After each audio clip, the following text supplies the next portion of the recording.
آج کی شب میں قرآن عظیم کے 26 پارے مکمل ہو گئے۔ اللہ عز و جل بقیہ قرآن کے حصے کو صحیح تجوید سے پڑھنے اور آپ سب کو صحیح سماعت کرنے کی توفیق عطا فرمائے۔ میرے عزیزو، آج قرآن عظیم کی صورتوں میں سے سورۃ الاحقاف، سورہ محمد، سورہ فتح، سورہ حجرات اور سورہ قاف اور سورہ ذاریات، اتنی صورتیں آج ہم نے تلاوت کی ہیں۔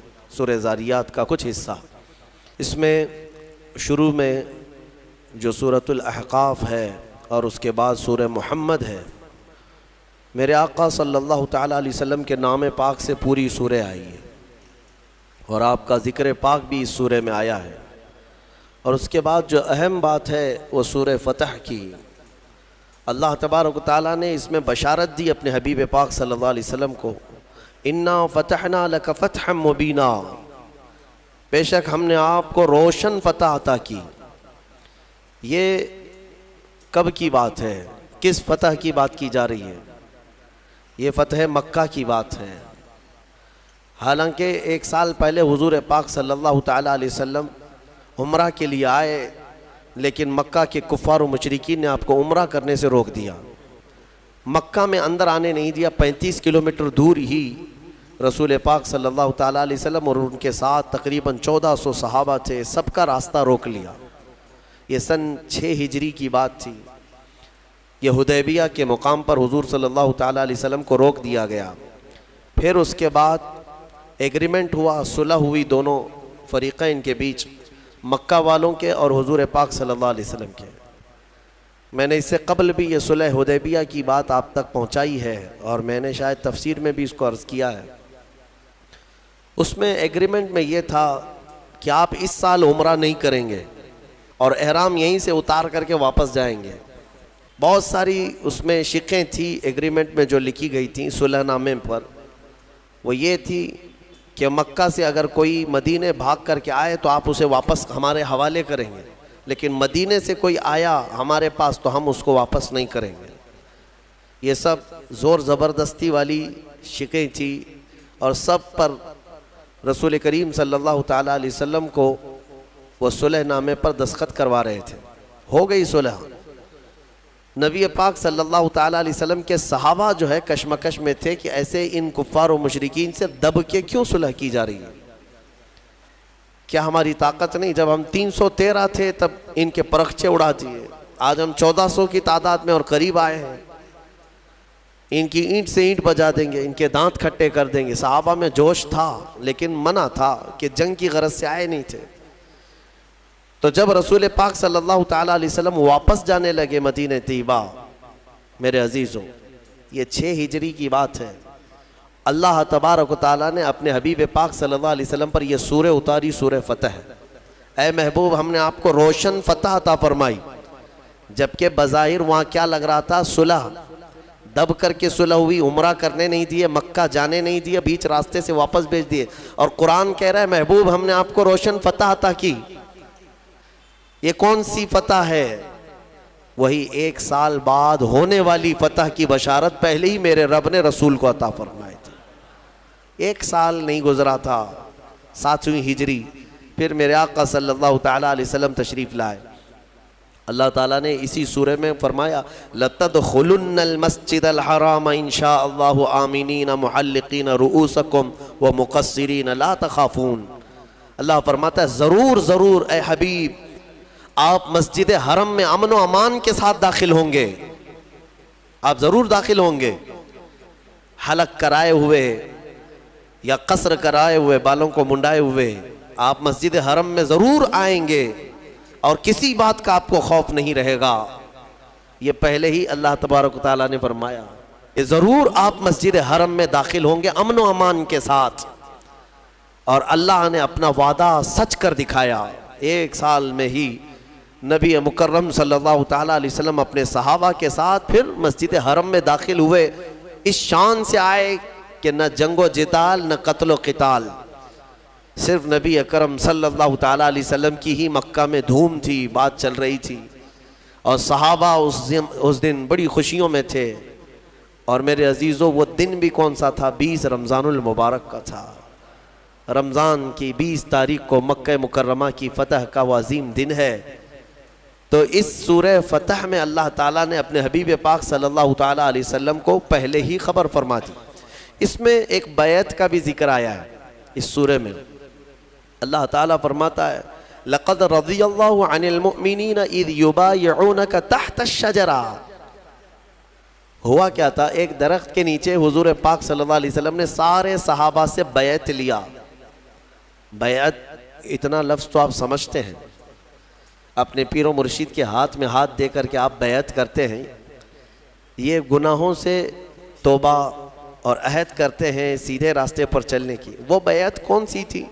ہوا یہ تھا کہ حدیبیہ کے مقام پر جب حضور اور صحابہ جمع تھے تو میرے آقا صلی اللہ علیہ وسلم نے حضرت عثمان غنی کو، عثمان ابن عفان رضی اللہ تعالیٰ عنہ، قاصد بنا کر مکہ بھیجا، کیونکہ آپ مکہ والوں میں بڑے ہی عزت دار مانے جاتے، آپ اشراف میں سے تھے، آپ کے ساتھ کوئی برا کرتا نہیں.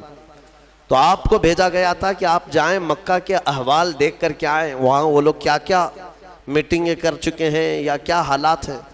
حضرت عثمان غنی بھی احرام کی حالت میں تھے، حضور کے ساتھ آئے ہیں مدینے سے چل کر مکہ تک، حدیبیہ تک. حضور کے حکم پر وہ مکہ اکیلے گئے. جب مکہ میں داخل ہوئے تو مکہ والوں نے آپ کو نہیں روکا. حضرت عثمان کی اپنی ایک عزت تھی، پورے مکہ میں آپ کا ایک اثر و رسوخ بھی تھا. آپ کو کسی نے کچھ نہیں کیا. آپ حالات دیکھنے کے لیے مکہ گئے، حرم شریف کے قریب گئے تو وہاں کے جو بڑے بڑے سردار تھے قریش کے اور جو دشمن تھے، ان سبوں نے کہا عثمان ہم تمہاری بڑی عزت کرتے ہیں پہلے سے بھی، اب تم آئے ہو احرام کی حالت میں تو ہم صرف تمہیں اجازت دیتے ہیں تم اپنا طواف کر لو اور چلے جاؤ، تم کعبے کا طواف کر لو اور چلے جاؤ. حضرت عثمان غنی مسجد حرم کے باہر کھڑے رہے، کہا قسم رب ذوالجلال کی موت آئے گی بغیر نبی کے طواف نہیں کروں گا، حضور پاک صلی اللہ تعالیٰ علیہ وسلم کے بغیر میں طواف نہیں کروں. وہاں تک احرام کی حالت میں جا کر کے بھی طواف کیے بغیر واپس آئے. ابھی ہوا یہ کہ ان کی بحث چل رہی تھی مکہ والوں کے ساتھ، کسی نے یہ افواہ اڑا دی، افواہ اڑائی کہ عثمان ابن عفان کا قتل ہو گیا. تو یہاں پر صحابہ کرام میں بھی یہ بات پھیل گئی، کیونکہ قاصد کو، ترجمان کو، ایمبیسیڈر کو مارنا بہت بڑا جرم پہلے بھی تھا آج بھی ہے. قاصد کو نہیں مارا جا سکتا. تو حضور پاک صلی اللہ علیہ وسلم کی طرف سے وہ قاصد تھے، اور یہاں صحابہ میں یہ سب افواہ پھیل گئی کہ حضرت عثمان ابن عفان کا قتل ہو گیا، قتل ہو گیا. سب جمع ہو گئے، عرض کرنے لگے یا رسول اللہ اب جنگ تو ضروری ہے، قاصد کو انہوں نے مارا ہے. نبی پاک صلی اللہ تعالیٰ علیہ وسلم وہ غیب داں نبی ہر بات کو جانتے تھے. اب صحابہ اکرام میں یہ جو سراسیمگی تھی، بے چینی تھی، اس کے بعد حضور پاک صلی اللہ علیہ وسلم نے سب کو ایک درخت کے نیچے جمع کیا. اسی درخت کا ذکر یہ آج کی سورہ میں آیا ہے. وہ حدیبیہ کے مقام پر ایک درخت تھا، اس درخت کے نیچے سارے صحابہ کو جمع کیا اور بیعت لیا. بیعت لیا کس بات پر؟ سارے صحابہ سے اس بات پر عہد لیا، کیا تم اس بات پر ایمان رکھتے ہو کہ اللہ کے سوا کوئی معبود نہیں اور محمد صلی اللہ علیہ وسلم اللہ کے آخری رسول ہیں، اور تم اسلام پر ہمیشہ ڈٹے رہو گے، جمے رہو گے چاہے جو بھی مصیبت آئے. ان تمام باتوں پر صحابہ کرام نے وہاں پر حضور کے ہاتھ میں ہاتھ دے کر کے بیعت کیا. وہ پوری بیعت کو بیعت رضوان کہتے ہیں. بیعت رضوان کیوں؟ رضوان کا مطلب ہوتا ہے رضامندی والی چیز، جس چیز سے راضی ہو جائے اس کو رضوان. اب اس بیعت کو بیعت رضوان اس لیے کہتے ہیں کہ قرآن میں اللہ نے اس بیعت کا ذکر فرماتے ہوئے ارشاد فرماتا ہے لَقَدْ رَضِيَ اللَّهُ عَنِ الْمُؤْمِنِينَ اِذْ يُبَايِعُونَكَ تَحْتَ الشَّجَرَةِ. تحقیق کہ اللہ ان مومنوں سے راضی ہو گیا جو درخت کے نیچے آپ کے ہاتھ میں بیعت کر رہے تھے. اللہ ان سب سے راضی. یہ بیعت رضوان کہلاتی. اب یہاں پر ایک بات اور بھی بتا دیتا ہوں.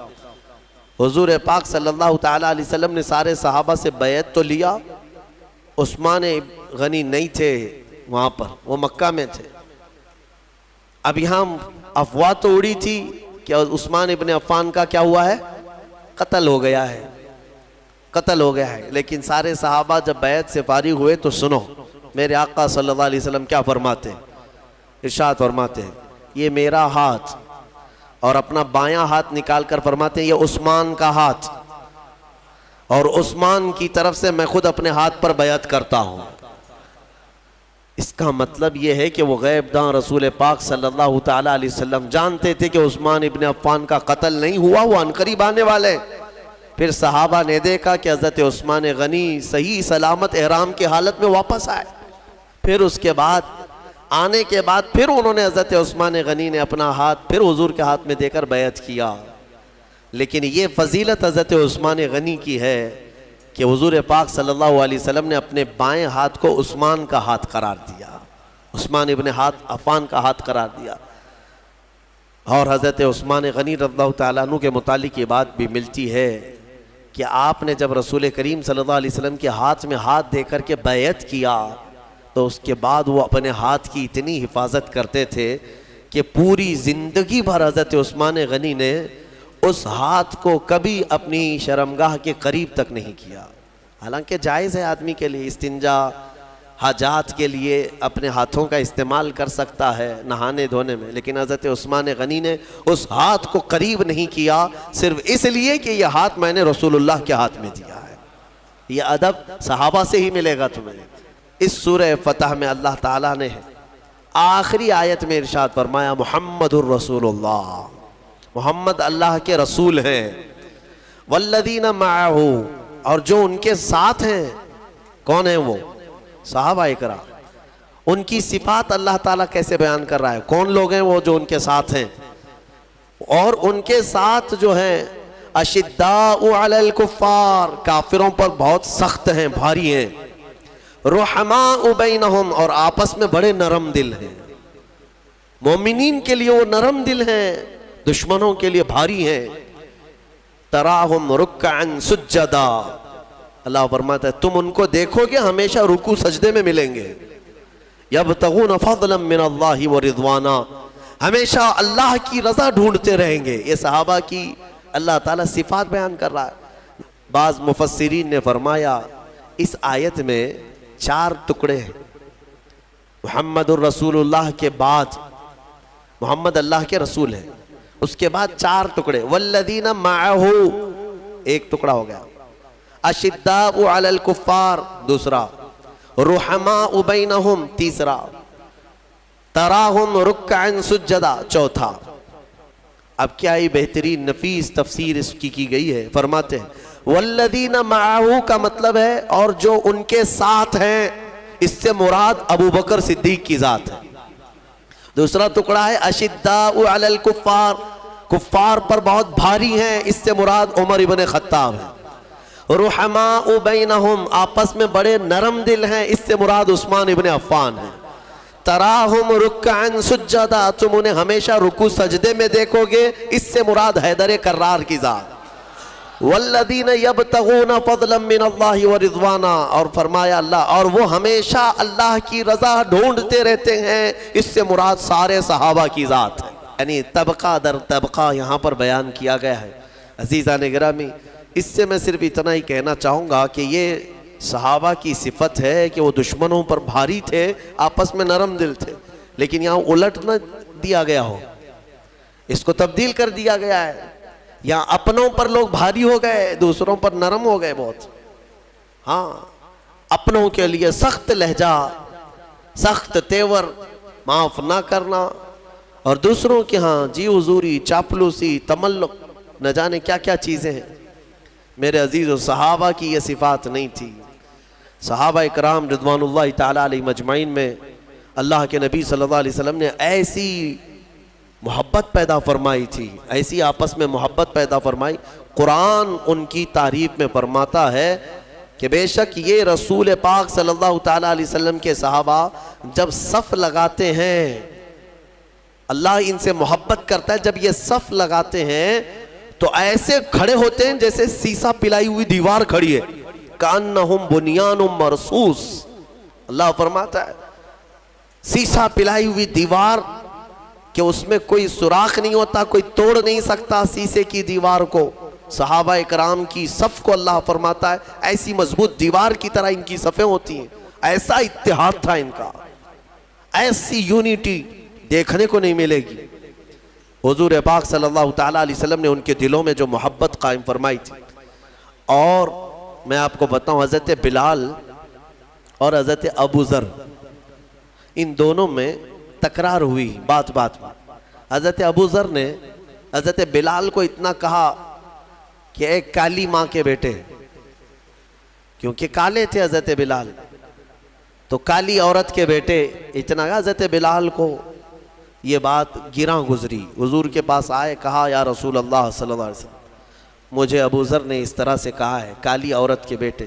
نبی پاک صلی اللہ علیہ وسلم نے ان کو بلایا ابو ذر، اور بلا کر کے کیا فرماتے ہیں کہ یا ابا ذر افیک الجاہلیہ، ابھی تک تمہارے اندر زمانے جہالت کی چیزیں باقی ہیں، ابھی تک زمانے جہالت کی چیزیں باقی ہیں. 3 بار میرے آقا نے فرمایا. اس کے بعد حضور پاک صلی اللہ تعالیٰ علیہ وسلم اپنے جلال کا اظہار کر کے چلے گئے. بس حضرت ابو ذر پر اتنا اثر ہوا، کہتے ہیں یہ کہ تکرار میں بات ہو گئی، لیکن ان صحابہ کا معمول کیا تھا، فوراً اس کے بعد آئے حضرت بلال کا ہاتھ پکڑتے ہیں، کہتے ہیں مجھ سے خطا ہوئی، بات چیت میں نے تم سے زیادتی کر دی، لہٰذا مجھے تو معاف کر دو، معاف کر دو. بار بار وہ حضرت بلال کو پکڑنے لگے. اور اس کے بعد کیا کہتے ہیں پتہ ہے، اے بلال اب میری روح کو اس وقت تک قرار نہیں آئے گا جب تک تم اپنا یہی کالا پیر میرے چہرے پر نہ رون دو. میں نیچے سو جاتا ہوں، تم اپنا پیر میرے چہرے پر رگڑو، میں نے تمہارے ساتھ کیسی زیادتی کی. حضرت بلال نے ان کو اٹھا لیا، سینے سے لگا لیا، کہا پیر کیسے رکھا جا سکتا ہے. میرے عزیزو یہ جو ان کی محبتیں تھی نا، یہ معاشرے کی، یہ میرے آقا صلی اللہ تعالیٰ علیہ وسلم کا حسین معاشرہ. یہاں دوسروں کی بات تو چھوڑے، سگے گھر کے اندر نفرتوں کی دیواریں. اللہ کے حبیب صلی اللہ علیہ وسلم نے ایک صفت یہ بھی بیان فرمائی مومنین کی، مثل المؤمن کمثل جسد اذا اشتکى عضو تداعى له سائر الجسد بالسہر والحمى. حدیث پاک ہے، حضور صلی اللہ تعالیٰ علیہ وسلم فرماتے ہیں مومنوں کی مثال ایسے ہی ہے جیسے ایک جسم کی طرح، اگر ایک عضو کو تکلیف ہو گئی، جسم کے ایک پارٹ کو تکلیف ہو گئی تو پورا جسم درد کرتا ہے، بخار آ جاتا ہے. ارے ٹھوکر انگوٹھے پر لگ جائے سر درد کرنے لگ جاتا ہے، بخار آ جاتا ہے جسم میں. ایک رونگٹا بھی تمہارا اکھڑ گیا تو دیکھو، ایک پھنسی آ جائے تمہارے چہرے کے اوپر سر درد کرنے لگ جاتا ہے. تو جسم کے سارے پارٹ ایک دوسرے سے جڑے ہوئے ہیں. ٹھوکر پیر کی انگلی کو لگے لیکن درد پورے جسم میں ہوتا ہے. میرے آقا صلی اللہ علیہ وسلم نے فرمایا مومنوں کی مثال یہی ہے، ایک مومن کو تکلیف ہو تو سارے مومنوں کو اس کا درد ہونا چاہیے. یہ ایسا نہیں ہے کہ جاتا ہے تو جائے کھڈے میں، میرا کیا جا رہا ہے، اپنے کیے کی سزا بھگت رہا ہے. نہیں میرے عزیزو، میرے آقا صلی اللہ تعالیٰ علیہ وسلم نے فرمایا کہ تم دوسرے مومنین کے لیے نرم گوشہ رکھو، اور اگر مدد نہیں کر سکتے تو اللہ کی بارگاہ میں ان کے لیے دعا کرو، اور اپنے دل میں نرمی رکھو. یہ صحابہ کی صفت تھی، رحماء بینہم، وہ آپس میں نرم دل تھے، آپس میں نرم دل تھے. ان کے جو اختلافات بھی نظر آئے وہ صرف اور صرف اللہ کی رضا کے لیے ہیں، باقی اپنے نفس کے لیے کبھی ان لوگوں نے کوئی ایک دوسرے کے ساتھ معاملات نہیں کیے، نفس کے لیے کبھی نہیں کیا. ام المومنین عائشہ صدیقہ رضی اللہ تعالیٰ عنہ حضرت علی کرم اللہ وجہہ الکریم کے ساتھ کچھ معاملات میں اختلافات ہوئے، لیکن حضرت عائشہ صدیقہ سے جب پوچھا جاتا کہ فقہ یعنی شریعت کو جاننے والوں میں آپ کی نظر میں کون ہے، ام المومنین فرماتی سارے صحابہ میں موجودہ میں علی سے زیادہ فقہ جاننے والا کسی کو نہیں سمجھتی. تعریف بھی وہی ہے. میرے عزیزو، یہ ایسا نہیں ہے کہ کسی کا دل لبھانے کے لیے، صحابہ اکرام وہ آپسی محبت کی ایسی دیوار تھے کہ انہیں کوئی گرا نہیں سکتا تھا. میرے عزیزو، آج میں اس سے ریلیٹڈ ایک بات کہنا چاہوں گا، کسی مسئلے سے اختلاف ہو جائے تو اس مسئلے کی حد تک اس کو رکھا جائے، یہ نہیں کہ اس کے باپ دادا پر چڑھائی کی جائے۔ ہاں تو نے یہ مسئلہ جو غلط کیا ہے، ارے اس کا خاندان ہی ایسا تھا، اس کا باپ ایسا تھا، اس کا بھائی ایسا تھا، اور اس کے اخلاق ایسے ہیں، اس کے کردار، پوری کی پوری اس کے ذاتیات پر حملہ، اس کی ذاتیات پر ایسا حملہ کہ وہ مسئلہ تو دبا رہ گیا، تمہارا دل کا کوڑ باہر آ گیا، حسد نکل آیا۔ میں ایک مثال دیتا ہوں، حضرت علی مدینی، یہ امام بخاری کے استاد ہیں، شیخ علی مدینی، یہ بہت بڑے محدث ہیں۔ یہ اس زمانے کے ہیں جب امام احمد بن حنبل رضی اللہ تعالیٰ عنہ کا دور تھا، اور وہ بھی بڑے محدث۔ امام احمد بن حنبل وہ امام ہیں جن کو 5 لاکھ حدیثیں یاد تھی، اور ایک طرف شیخ علی مدینی جو خود امام بخاری کے استاد ہیں، زبردست دونوں محدثین، لیکن کچھ مسائل میں دونوں میں اختلاف تھا۔ مسائل میں اختلاف ہر زمانے میں رہا ہے، لیکن کیسی شفافیت کے ساتھ، سنو میں بتاتا ہوں۔ امام احمد بن حنبل اپنے شاگردوں کو لیے بیٹھے پڑھا رہے تھے، اور درس چل رہا تھا۔ اسی دوران شیخ علی مدینی اپنے گھوڑے پر سوار ہو کر بہت جلال میں آئے، امام احمد بن حنبل کی درسگاہ کے باہر اپنا گھوڑا وہاں پر رکایا اور اتر گئے۔ اتر کر کے تیزی سے آئے، ان کے تیور بتا رہے تھے کہ آج لڑائی کی غرض سے آئے، آج تو کچھ بڑا ہی ہونے والا ہے۔ تو جیسے ہی وہ آئے، دروازہ کھولے، امام احمد بن حنبل کی درسگاہ میں اندر آ گئے سیدھے۔ ایک مسئلے میں دونوں کا بڑا اختلاف چل رہا تھا، کس کا؟ امام احمد بن حنبل، شیخ علی مدینی۔ ایک کہتے تھے یہ جائز ہے، اور ایک کہتے تھے ناجائز ہے، جو بھی ان کے دلائل رہے ہوں۔ تو جیسے ہی وہ اندر آئے، امام احمد بن حنبل نے اپنے شاگردوں کو باہر بھیج دیا، تم سب باہر چلے جاؤ، ہماری بحث ہوگی۔ دروازہ بند ہو گیا، اور دونوں میں بحث شروع ہوئی۔ بحث کے آداب بھی میں بتاؤں، فقہی مسائل جو ہے یہ گلی چوراہے میں نہیں بیان کیے جاتے، جو باریکیاں ہیں اس کی، فقہی مسائل تو بیان کرے، لیکن جو بعض جزئیات ہیں، بہت سارے ایسے دقیق مسائل ہیں جو فقہاء کرام کے درمیان ہوتے ہیں، وہ عوام کیا سمجھے گی؟ امام احمد بن حنبل اور شیخ علی مدینی دونوں بحث کرتے رہے۔ امام احمد کے شاگرد کہتے ہیں ہم باہر سے سن رہے تھے، ہمیں ایسا لگ رہا تھا کہ اب ہاتھا پائی ہو جائے گی ان کی، دونوں لڑ پڑیں گے اندر، ہاتھا پائی ہونے کے قریب لگ رہا تھا۔ پھر آوازیں پست ہوئیں، دھیمی ہوئی۔ شاگرد کہتے ہیں تھوڑی دیر ہم باہر انتظار کرتے رہے، پھر جو ہے دروازہ کھلا تو شیخ علی مدینی ابھی بھی غصے میں ہی تھے، دونوں کا مسئلہ حل نہیں ہوا یا جو بھی تھی بات، وہ اٹھ کر کے جانے لگے کہ ٹھیک ہے میں جا رہا ہوں، پھر اگلی بار دیکھ لوں گا۔ شیخ علی مدینی جانے لگے۔ امام احمد بن حنبل اپنے وقت کے امام ہیں، محدث ہیں، ان کے پیچھے چل پڑے۔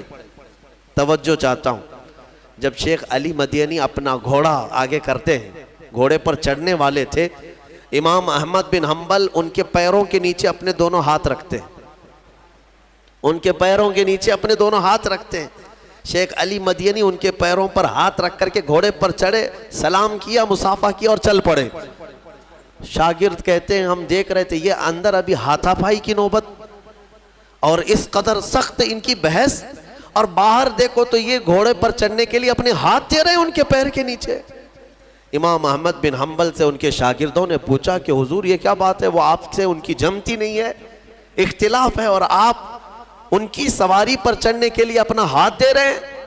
امام احمد بن حنبل نے کہا اے میرے بچوں، شاگردوں، اختلاف میرا اور ان کا مسئلے میں ہے، میرے آقا کے غلام ہونے میں کوئی اختلاف نہیں۔ تم جانتے نہیں علی مدینی کو وہ احادیث کا ذخیرہ سینے میں رکھتے ہیں، اگر تمہیں ان کا مقام معلوم ہو جائے تو ان کی مٹی سرما لگانے کے قابل ہے۔ اختلاف ہوگا لیکن ذات سے نہیں، مسائل میں ہوتا ہے، اور مسائل میں اختلاف علماء کا یہ رحمت ہے امت کے لیے، جھگڑے کی ضرورت نہیں ہے۔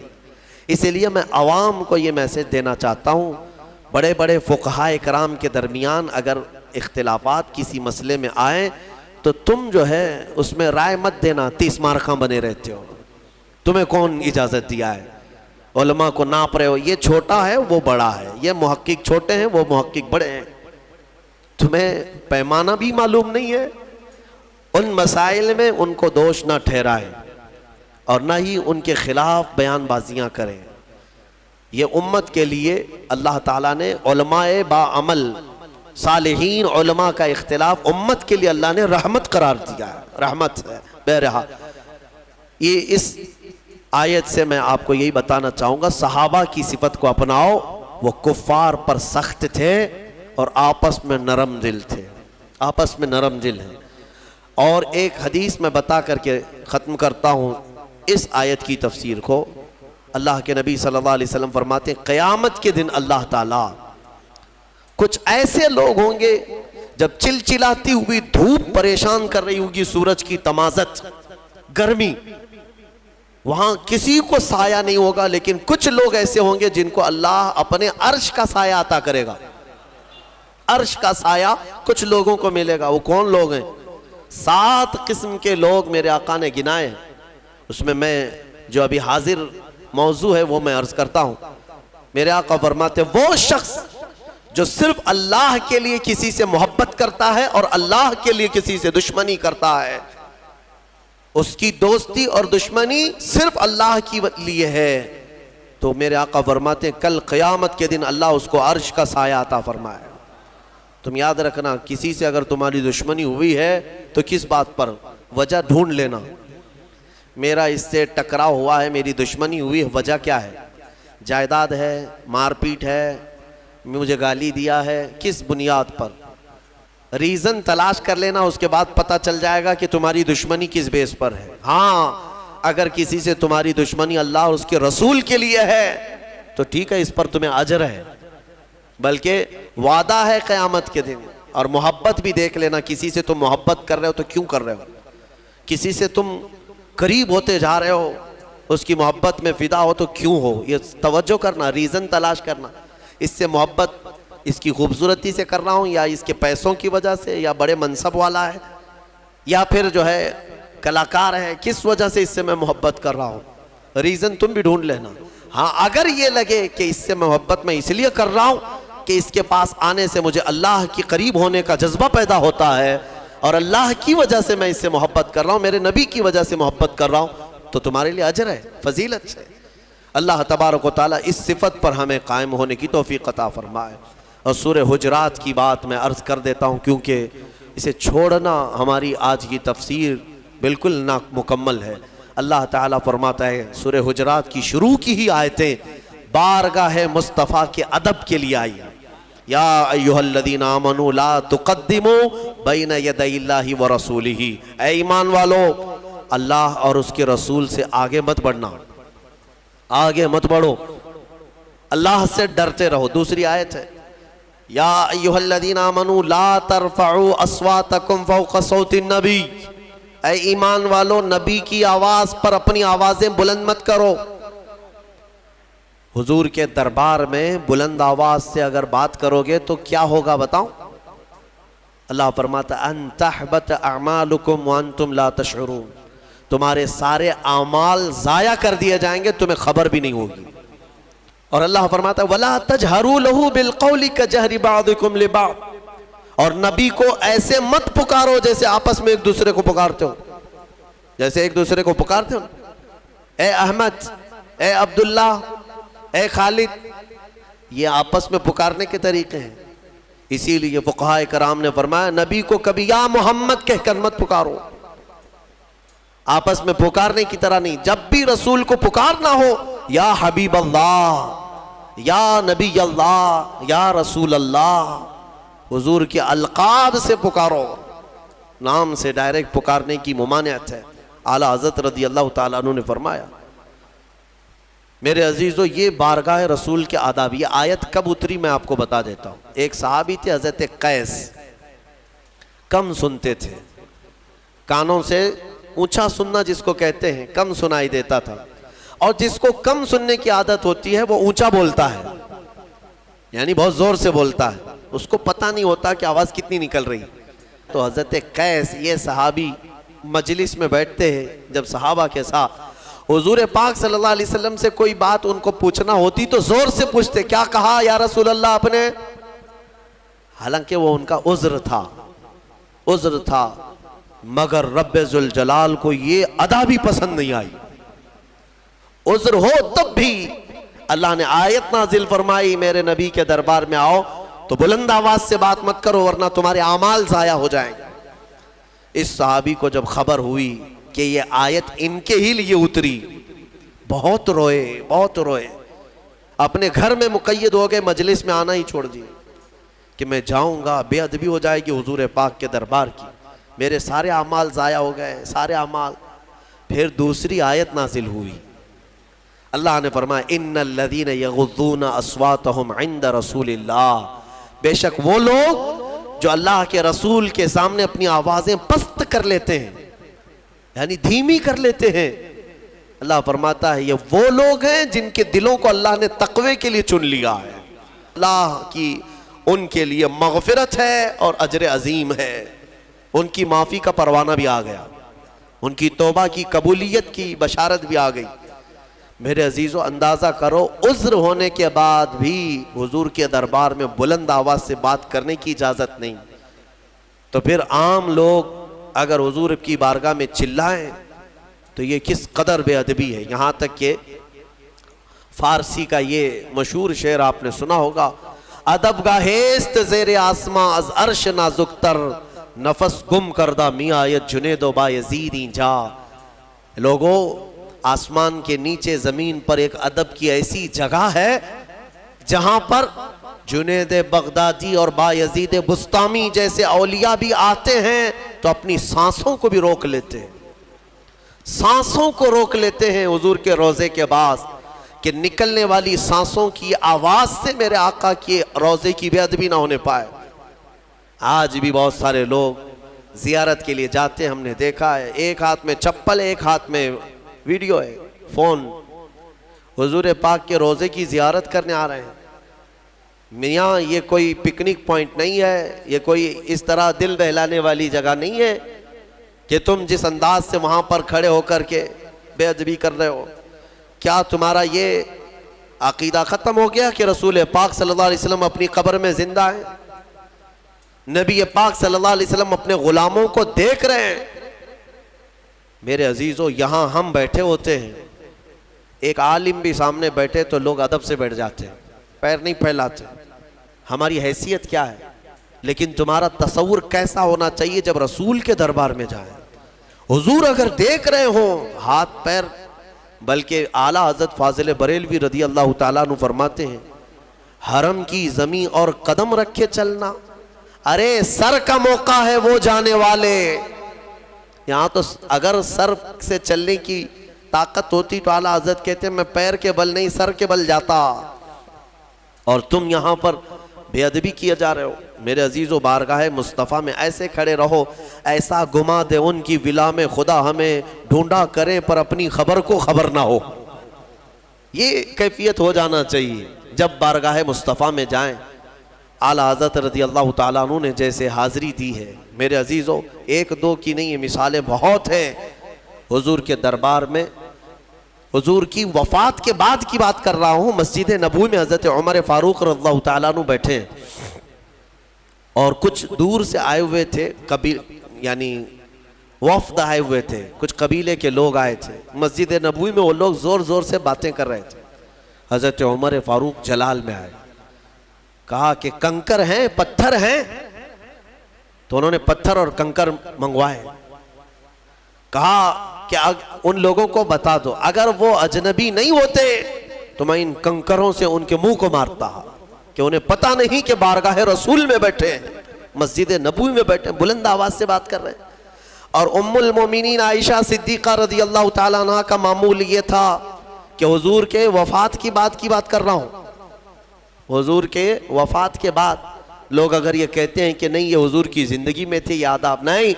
ام المومنین عائشہ صدیقہ رضی اللہ تعالیٰ عنہ حضور اکرم صلی اللہ تعالیٰ علیہ وسلم کے روضے کے آس پاس دکانوں میں یا مکانوں میں کیل بھی ٹھونکنے کی آواز کو برداشت نہیں کرتی تھی. دیوار میں اگر کوئی کیل ٹھونک رہا ہو تو فرماتی کہ کیا تمہیں خبر نہیں کہ یہاں رسول پاک آرام فرما رہے ہیں. میرے عزیزو، اس ادب کو ملحوظ رکھا تھا ان جھیالے نوجوانوں نے جو سلطان عبدالحمید ثانی ترکی کے خلیفہ سلطنت عثمانیہ کے خلافت عثمانیہ کے جوانوں نے، کہ جب مسجد نبوی کی تعمیر کی گئی تھی جس زمانے میں ترکیوں نے کی تھی. میں سلطان عبدالحمید کا ادب الگ بتاتا ہوں، لیکن یہ ان جوانوں کو ترکیوں نے مسجد نبوی بنانے کے لیے کن لوگوں کو منتخب کیا تھا پتہ ہے؟ 500 ایسے لوگ جن کی ایک بستی بسائی گئی. پہلے چھوٹے بچے ہیں جتنے بھی پیدا ہوئے تھے ان سب کو ان کے ماں باپ سمیت لایا گیا، ایک بستی بسائی گئی بالکل دنیا سے الگ.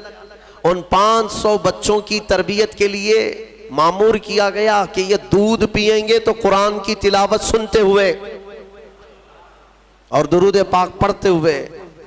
اس کے بعد جب وہ بچے بولنے کے قابل ہوئے ان کو حافظ قرآن بنایا گیا، ان کو محدث بنایا گیا، عالم بنایا گیا، اور سب کے سب حافظ قرآن بنے.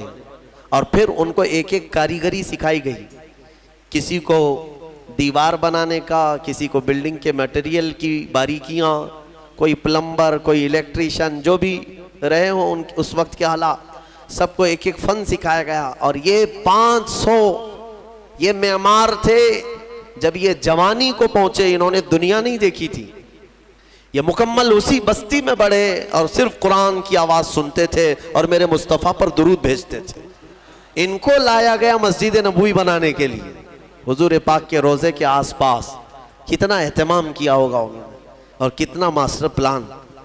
اور جب یہ نوجوان بنانے کے لیے آئے مسجد نبوی شریف کی تعمیر کے لیے، ہم نے سنا ہے میرے عزیزوں اتنے ادب سے یہ بناتے تھے کہ دیواروں کو جب پتھر لگاتے اور پتھر اگر چھوٹا پڑ گیا یا بڑا ہو گیا کاٹنے کی ضرورت پڑتی ہے.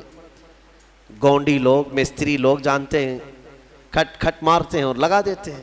لیکن اگر 1 انچ بھی پتھر بڑا ہوتا تو اس کو کاٹنے کے لیے 12 کلومیٹر دور جاتے تھے.